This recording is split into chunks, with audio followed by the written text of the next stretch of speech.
The next session, the players have returned from the Castellanter estate. There was an article in the paper which read, "Devil-worshipping cult unmasked at Castellanter estate," and "Baylor attack in the castle ward." There were many, many articles written on the incident. Apparently, the Castellanters had their fingers in several pies, and many of the cultists that were there were from wealthy families that were trying to get in good with their little club to reap the same benefits. The articles then go on to point the finger of blame at Lyral Silverhand. How could she have allowed this to go unanswered for so long? It's hard to believe that this group supposedly operated without her knowledge. It's clear that she was probably covering for them or blah blah blah blah. The next day, in the aftermath, they go to the estate, pretending to be part of the crew to help clean up the rubble and clear it out. They search the ruins for a shard of Golor, but sadly find nothing. I let them know that while they were dealing with the Castellanters, the Black Viper was upstairs and she stole the shard from them.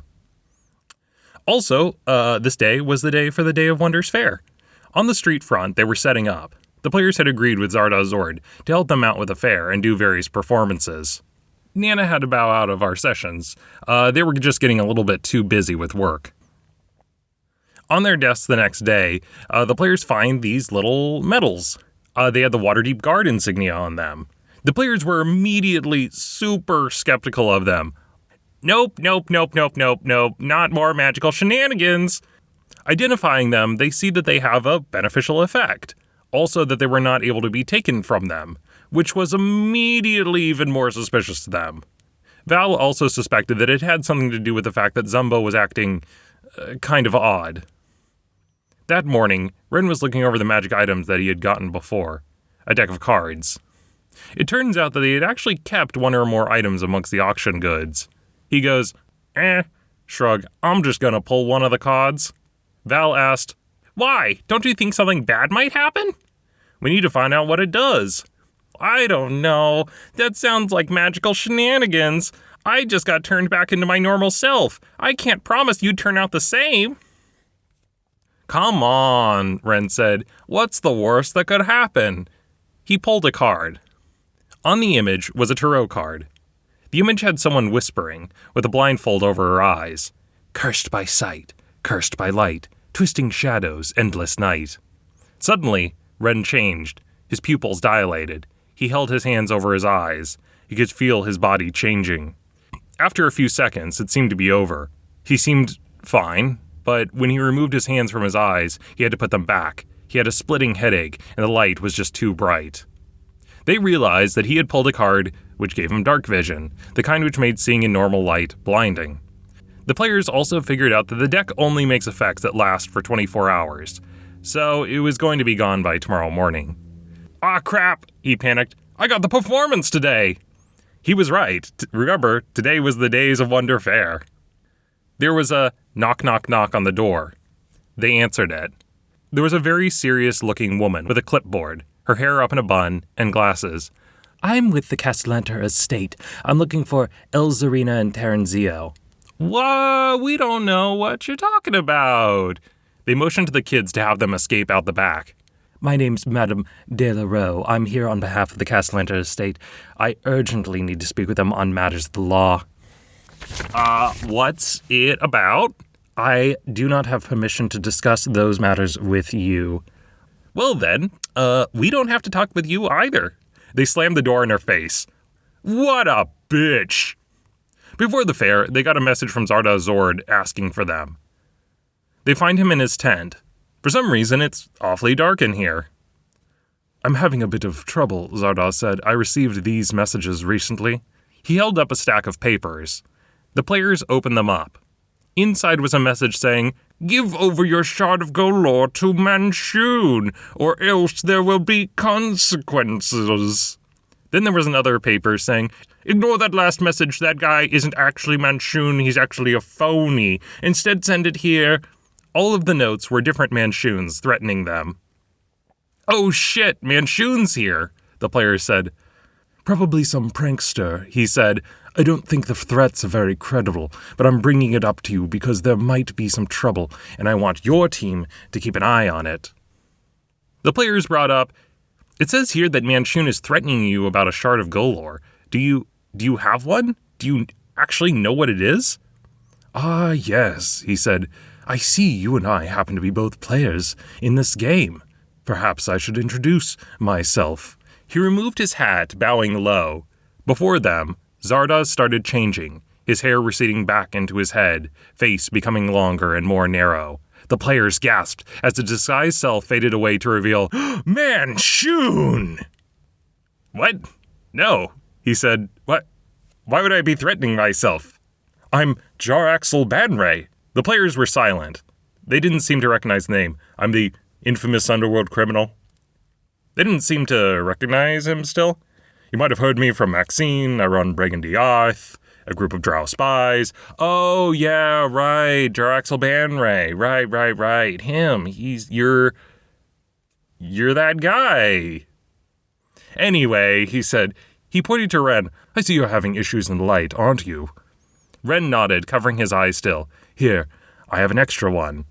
Jaraxel passed Wren an eye patch, the same one that he wears. They discovered that the patch is a magic item, which lets the user's eyes see normally in light. "You can wear that for the day. You have quite the busy morning ahead of you. After all, you're my hired entertainers, aren't you? Go wow that audience." That day, the players went and did their performances.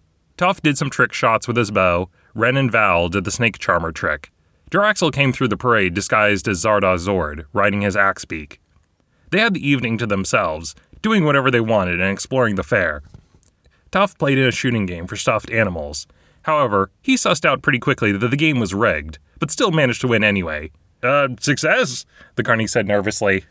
"Give it here," Tuff said, eagerly looking to the stuffed seal plushie. You need to win 3 in a row, I think." Tuff slowly moved the crossbow in his direction. "Never mind, here you go, here's your plushie." Tuff eagerly took the seal plushie. Through the group, they see Madame Delaroe, searching the group for the 2 children. They know that she's hunting the kids, so they find them. "Hey, watch out, the scary lady's after you. You guys need to avoid her." The players give the kids a tip-off before they dash away. After having fun, enjoying the festival, there was a cry. The players rolled their eyes. What is it now? They saw the toy stuffed animals start swelling up in size, growing larger and larger, until they were super huge. The toys started wrecking the stands. The players had to attack them to stop them. Tuff started firing shots into one of the stuffed animals, which turned on him. It brought down a massive plush foot onto him, but he didn't take any damage because it's a stuffed animal. So the thing was like punch, and Tuff just nonchalantly took the punches. But the things were knocking over the stands, so the players did have to stop them. Once it was done, the players heard, "Ha! Such a simple plan," one of the guards said. "The real Manshoon would have cut off with something much more clever." The players were like, "Get him!" and beat the shit out of that one guard who turned back into the Manshoon before poofing out of existence. The players dealt with a few more disruptions to the carnival. The attacks were from the fake Manshoons, each making good on their promises. Several cursed items had slipped into the Days of Wonder Fair. A cursed trampoline, which shot people higher and higher, charming instruments, which forced people to dance, and so on. They dealt with each one after the next and rooted out the Manshoon's traps. Tuff asked me, "So you know those super large stuffed animals, are they by any chance shrinking down to a smaller size?" I said, "No, they're still very large." "Oh, I suppose they probably need someone to take them off their hands, right? Like these are just available for the taking. And since I was the one that stopped them, you could say I'm kind of owed these stuffed animals, right?" We cut to him struggling, but eventually managing to take the massive stuffed animal home. In the shadows, there was a cry.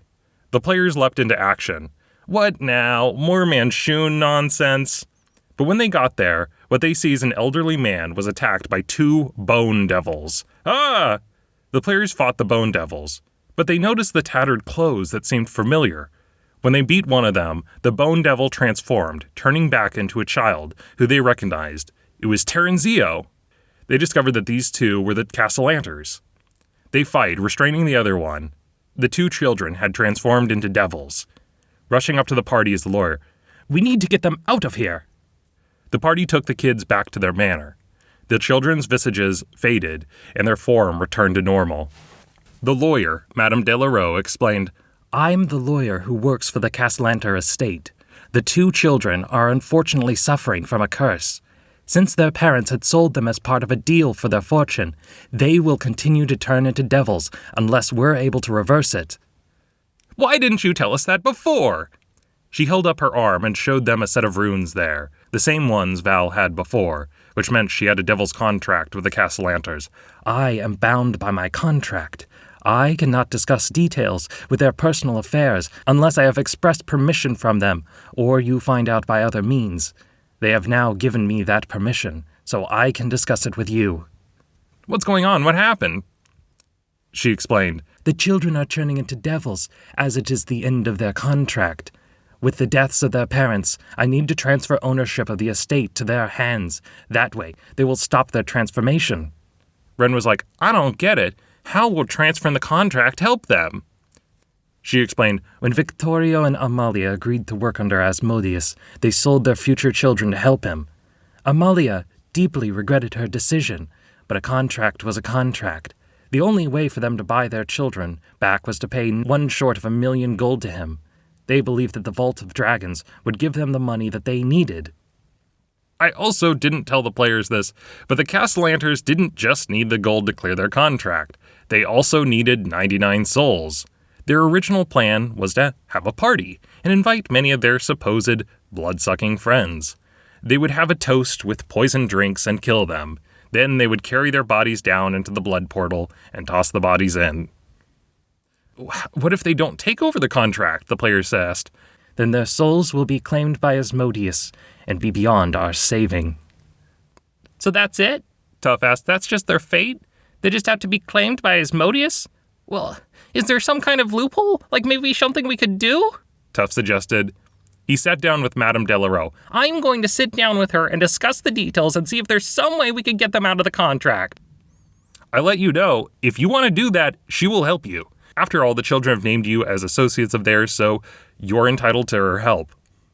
"Okay, since she's helping us out, I'm going to make some hot chocolate. However, she only gets 1 marshmallow instead of 2, because I'm still mad at her." "What about you?" Val said. "We could get you out of your contract." "It is a necessary burden," she explained. "I am not unfamiliar with it." "But you could go to hell." "Any occupation has its risks." From talking to her, what they realize is that Madame Delarue isn't necessarily a dick. She's just very, very by the books. She wasn't willing to talk to them unless she had the children's permission. It's possible that she could have some kind of consequences had she not. It took them a while before they kind of warmed up to her, going like, "Oh, okay, we kind of get what she's all about now." So eventually, they do some paperwork shenanigans. They sit through the entire night. They run through the contract, working with her, and find out a loophole they might be able to exploit. Madame Delarue asks, "Are you sure that this is the way you want things to go?" And they said yes. She says, "Okay, I'll write up the paperwork, I'll have them sign it, and hopefully we can get this taken care of." We cut to the next day. The Castellanters had other relatives, a distant uncle who hadn't been involved with a family. The children were dropped off with them to be taken care of. There's a large donation which is given to a set of various charities, one which included an owlbear conservation fund. What the players had discovered is that the curse was tied to the estate. The children were just going to inherit their parents' contract and be forced to work for Asmodeus. The loophole they found was, since it was a contract of greed, the only way to get out of it was with generosity. If they dissolved the estate and gave the wealth away, that would free them from their burden. So the players gave it away, and the children were sent out to live with a relative. That way they could grow up in a normal, healthy family. Squidly was given to a foster family. The 3 of them would still meet up regularly. The players did debate, can we just give the estate to ourselves? Like, that's generosity, right? I'm thinking about it. You could try that, although you might have to take over the contract if that happens. Fuck no, never mind. With that done, the players had finally ended the Castellanters and gotten rid of their curse. Their parents were gone, but the children had the hope of a new life. Somewhere out there on the streets, the previous day, after he'd fled from the house and wandered the city, was Osvaldo, scared, alone, not knowing what to do, and fighting the writhing anger and hatred from the devil that was inside of him, telling him to do terrible, terrible things. Even though he had escaped from his parents' dungeon, he had this weight in his chest, this lingering chain that tied him to Avernus. Since the day he had been born until now, he had always known, deep down, that his soul was not his own, that his parents had sold him out for wealth and power. Once the players had completed the contract, for the first time in his life, as he looked up to the sky, he finally felt free. Though he would never meet the party again, I, as the GM, knew that Osvaldo would never find out what had happened to him or why, but he owed the group a great debt. Now in Waterdeep, for ill or for fortune, he didn't know where his future would take him, but wherever it was, the future would be his and his alone. The morning after the fair, Val had his badge up on the chest of drawers, looking at it suspiciously, like it was a spider or something that would lash out at him the second he touched it. I don't trust the badges we got. Are you talking about the badges that just sort of appeared in our house just randomly? Yeah, Wren agreed. They're awfully suspicious. They're causing people to act funny, and also they can't be removed by magical means. Like, it seems weird. We might just leave them at the house for now. Now, the badges are not going to be relevant anymore, but in case you, as the audience, are wondering what was up with them, after they had completed the previous mission, I wanted to have the Castellanter's father, like the guy who was the paladin, the ghost paladin, give the players a reward as being a way of saying, like, thank you for defeating my evil son. So after they had defeated them, I had the badges just kind of appear in their pockets and explain, like, ooh, that's weird. These badges showed up and they're only given by certain knights that serve in Waterdeep. And I wonder how they could have gotten here. Ooh, mysterious. And they gave some kind of beneficial effect, like a reroll. I was trying to be real coy about it. However, the players were very, very suspicious of them, eventually just deciding to leave them behind. There was a knock, knock, knock on the door. It was Barnabas Blastwind, the detective that had worked with them earlier. Care to explain what you were doing in the Castellanter estate? Why, whenever there's trouble, it always seems to be your group which is involved? What can I say? Trouble seems to find us. Tuff had an epiphany and realized, wait, don't tell him everything. Wren whispered, why not? So earlier, I'd given them a clue from Maxine that was like, hey, there's this dwarf investigator that's been working with Manshoon, and they hadn't put the 2 and 2 together until now. Tuff had been the first one to realize it. Like, he's the dwarf investigator spy. Maxine warned us about him. The players knew that he wasn't above going around outside the law to get things done. They remembered he was also the one who had paid them to transport the body of Dagult off hours and under the table. If he was bullshitting to his superiors, it was clear he was bullshitting to them. Now, between the both of them, Wren thought about it. Maybe, but, we still kind of like this guy, don't we? They explained most everything to Barnabas. Asmodeus, the contract, the devil-worshipping cult, and, the Shard of Golor? He asked, did you find out where it is? The party had seen the shard get snatched away by the Black Viper upstairs. However, that information they decided to just keep to themselves. No, we don't know where it ended up. I'll have my men looking into it, he said. Keep my ear to the ground. After he left, the party realized, wait a second, we know he's a sleazy fuck, but he doesn't know that we know that. We could use that. Maybe they thought they could do some kind of trick. If he's giving information to them, maybe we could pretend to be Manshoon. Everyone looked to Peleios. Well, how about giving this guy's self a try? He transforms into Manshoon.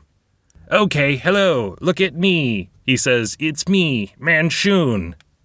The other players were not totally convinced he could pull it off. You know what, on second thoughts, maybe you can just stand there and look pretty and we'll do most of the talking. The party ended up doing something where Wren was going to be across the room using message and whispering to him. That way he could get the information to him and he could tell Barnabas. They once again invited Barnabas Blastwind back over. He entered the room and was shocked to see the dreaded Manshoon at the table with them. We've been invited into the fold, the players explained. Barnabas was surprised. You are also working with Manshoon too? Yes, we are. I see, Barnabas Blastwind nodded. Also, before we begin, he looks to Manshoon. When am I going to receive the shipment? The players gasped, whispering, he's got some kind of deal set up with Manshoon. Maybe it's people. It might be slaves. This fucking pervert. I, as a GM, am like, how did you guys jump to that conclusion? Peleios, as the fake Manshoon, went, Ah, yes, the shipment. Of course I know. That shipment? He looks to Wren with panic in his eyes. Wren wildly shrugs, indicating, I don't know, just punt it. Peleios, as the fake Manchun, goes, Ah, yes, the shipment.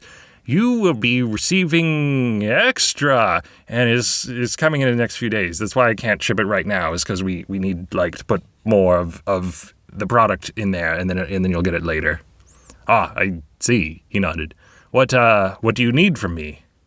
We need to know where the Shard of Golor is. What new information have you found? We've scouted out that the shard is in the possession of Jaraxel Banray, he explained. He seems to be keeping it in Undermountain at his base. The players groan. We didn't want to have to go down there. They had the disguised Manchun go, Okay, I'm done talking to you. All right. Goodbye. Ooh, waving his arms. And then they had an illusion go over him, making it look like he teleported away, when he really just kind of jumped over the bar and hid. Barnabas Blastwind began to head out.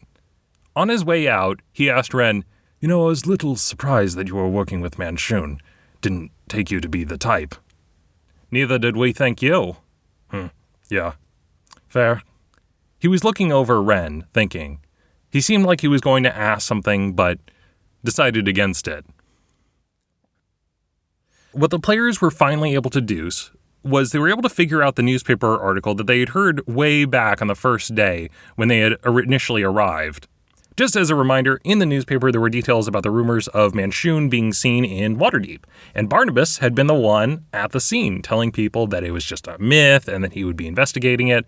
It seems like either at that event or maybe even before it, the evil wizard had spoken with Barnabas and had worked out some kind of deal between them.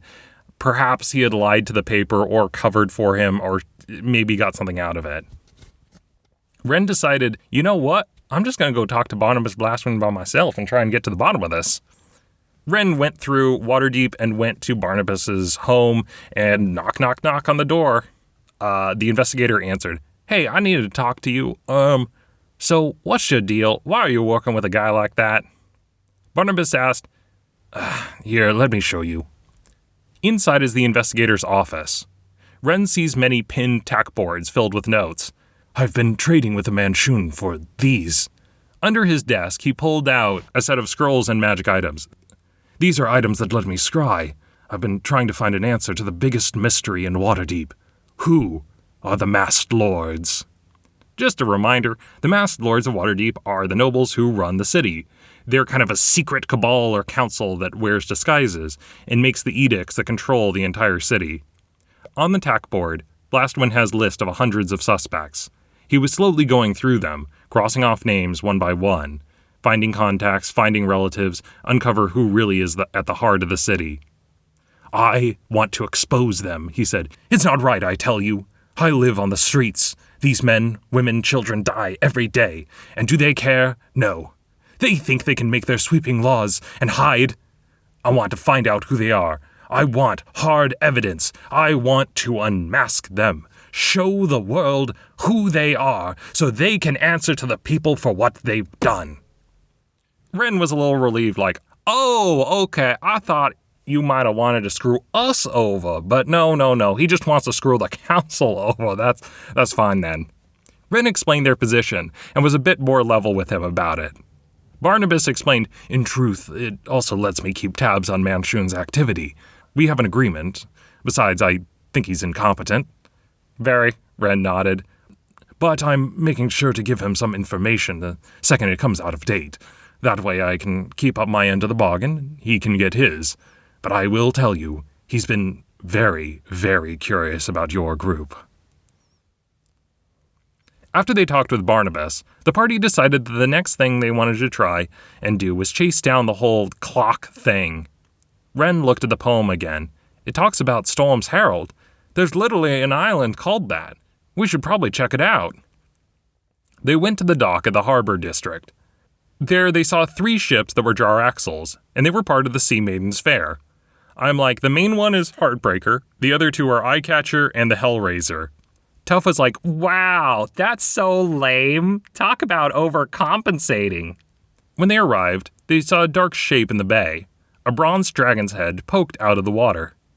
"Hi," he says. "Hi," they replied. My name's Zelfarin?" "Hi, Zelfarin." The dragon is staring at them. "Can I ask you something?" "Sure." "What's that thing under their boat?" He pointed to the Heartbreaker. Under that boat? They pointed to the vessel crewed by Zarda's sword. "Why don't you ask them?" "Well, I did," he explained. "I asked them, hey, what's under your ship? And they said, get away. There's nothing under our ship." And I said, yes, there is. I see that your ship is different from other ships because I live in the harbor and I see lots of ships. So what's under the side of the ships are? And they said that our ship is a normal underside of the ship. And I said, well, maybe they haven't seen the underside of their ship. Have you been down there? And they said, go away. And I said, okay, I will go away. And then I went over to you guys since you guys were on the dock and maybe you could help me figure out what is under their ship.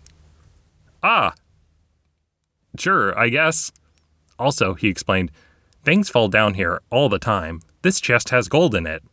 I will give you this chest if you tell me what's under the ship." "Wait, you're a dragon. Don't you want the gold?" "Nah," he said. Gold's boring, and it smells funny, and nah." So the player had Val, Druid wild shape into a fish, and scout out the underside of the vessel. What they discover is it's actually a submarine. The thing actually detaches from the underside of the vessel and travels away. Before it leaves, the players catch the name of it inscribed on the side, and the submarine is called the Scarlet Marpenoth. Tuff is like, wait a second, is that a pun? I'm like, is it? I think I remember Chris Perkins saying it was a pun. We think about it, Scarlet Marpenoth. Scarlet Marpenoth. Like, is that from somewhere? Is that a reference or something? And then I realize it, and I'm like, wait a second. And I'm like, what are the dates and months in Waterdeep? And I go, Christopher motherfucking Perkins. Marpenoth is the 10th month of the year. So the name of the submarine is a Red October reference. Val returns back to the surface, explains to Zelfarin what it is, and the players take the gold. Next, on their journey, they charter a boat out to the lighthouse. They're continuing on the direction that the clock is taking them. They arrive at the island. The place was old and a bit derelict, as if it hadn't been maintained in years. But they hear talking inside. They spy several armed thugs with weapons loudly chatting about their recent thefts. They were apparently a gang that was using this place as their hideout. The party attempted to try and sneak in, but were caught and tried to talk their way out of it, but that failed. In the end, Wren upcast a multi-person charm, which hit all of them, and they got on their good side. They then went up to the top of the lighthouse. Inside, they had a stunning view of the bay. He found that the crystal in the clock fit like a light bulb, causing it to glow. He also found out that the thing rotated on a pedestal. I asked him, okay, what angle do you turn it to? And he eventually realizes that since the clock was stuck at the time 108, the tower wanted to be moved. The tower wanted to be moved to the angle 108 degrees. As he positioned the light correctly, there's a bright flash. The bay lit aglow. A rumbling shook out through the waters. Rising from the depths was a temple, hidden beneath the waves that had risen up to the light. It was the hiding place for the next Shard of Golor. However, they weren't the only ones who had seen this. They noticed back at the docks, Jaraxel Banray's ship swivels around to go to the temple. When they arrive at the Watery Temple, I go, okay, you guys have 10 rounds to explore the temple before they get here. As we counted out turn after turn, they had to be as efficient as possible to explore the dungeon, bypass the traps, defeat the enemies, and make it out without getting caught. It took several misty steps, castings of haste. There was a Shaugen who was defending the temple, plus a giant aberrant sea anemone who was guarding it, but they managed to get through and escape right on last turn as Jaraxel's ship arrived. They took their boat back to the harbor and escaped to Trollskull Manor with the shard. They now possessed 2 of the shards of Golor, but had to get the other 2 shards. However, the players did know exactly where they were. Jaraxel was keeping one in Skullport in Undermountain, and the other shard had been taken from the Castellanters, and the Black Viper had it in Avarice, the Thieves Guild HQ. The players decided the next one to track down was Jaraxel Banray's, and they were discussing ways to get to Skullport. So, Val comes up with a plan. He suggests, hey, since we know they have a submarine, they probably use it to get back to their hideout under the city in Skullport. What we can do is I can polymorph Peleios into an octopus. He has water breathing. We can just send him down there. He can scout it out and let us know what to do. Even if they don't go directly to where the shard is, I think by following them, we can figure out some information. They went through with the plan. They went back to the docks. He turned Peleios into an octopus. They drop him into the water. He latches to the underside of the submarine. It took off through the ocean, leaving the harbor. Outside the shelter of the bay, there was an underwater cliff shelf. The submarine descended, moving away from the light of the surface to the murky depths. Along the shelf, there was a Swiss cheese of caves that connected Waterdeep's subterranean cave system. The Scarlet Marpenoth tilted, steering to one of the caves, being swallowed by the darkness. The front lights of the submarine guided their way. From around the corners, Peleios thought he might see a tentacle or something spying them out, but it was gone in a moment. For an agonizingly long while, Peleios hung to the underside as an octopus, waiting. Eventually, the 1 hour mark passed. Peleios popped out of the octopus form. He tried to cling to the side of the submarine, but was carried away by the water and had to dodge out of the way of the blades of the propeller. He tried swimming after it, but the ship was too fast for him, leaving him behind in its wake. Peleios tried to follow it, but it wasn't long before the bubbles vanished, and he was alone in the underwater caverns. I guess I'll head back to the surface? He started the long swim back up to the surface, through the caves. He very quickly became lost. Everything looked the same to him. The floor was riddled with remnants of a long-forgotten era, stone statues, shattered urns, stairs that led nowhere. He searched for a while, becoming more and more lost. Eventually, he encountered someone.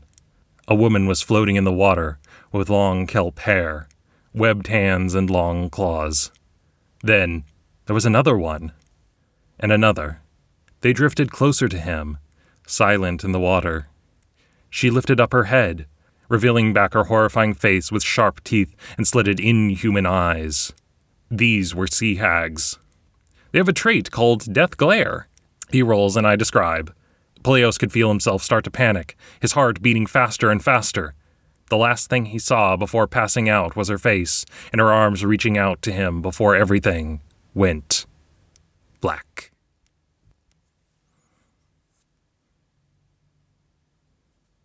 We got back up to the rest of the group, who had been listening to me run this entire solo encounter with them. And now we have to RP their characters not knowing what's going on and trying to figure out what to do next. Val was like, after an hour, my character would try to contact him, since, that's what I do. The players also realized that they don't have sending. They found out they have no way to communicate with him down there. Wait, Val said. I, as a player, forgot, but my character would have definitely made sure that Zumbo had sending prepared before sending him down there.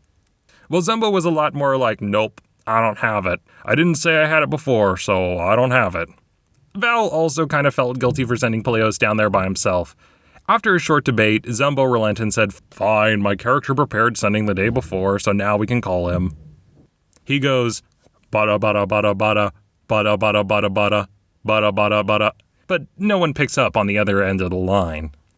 The players were split. Some had been like, no, he might be okay. And some were like, yeah, he probably didn't make it. Tuff and Val were hopeful, while Wren was pretty confident that, yeah, he's dead. I asked Peleios, so, I'm not saying he's dead, but, how do you feel about character death in games, generally speaking, like, just in case that comes up? He shook his head. I like my games nice and brutal. Whatever happens, happens. Every story's got to come to an end sometime. And I'm like, okay. And the players quickly start getting geared up, ready to go on the rescue mission to recover Peleios out of there. And as they dove into the water, descending down into the caves using water breathing, not knowing what fate had in store for him, that was where that session ended.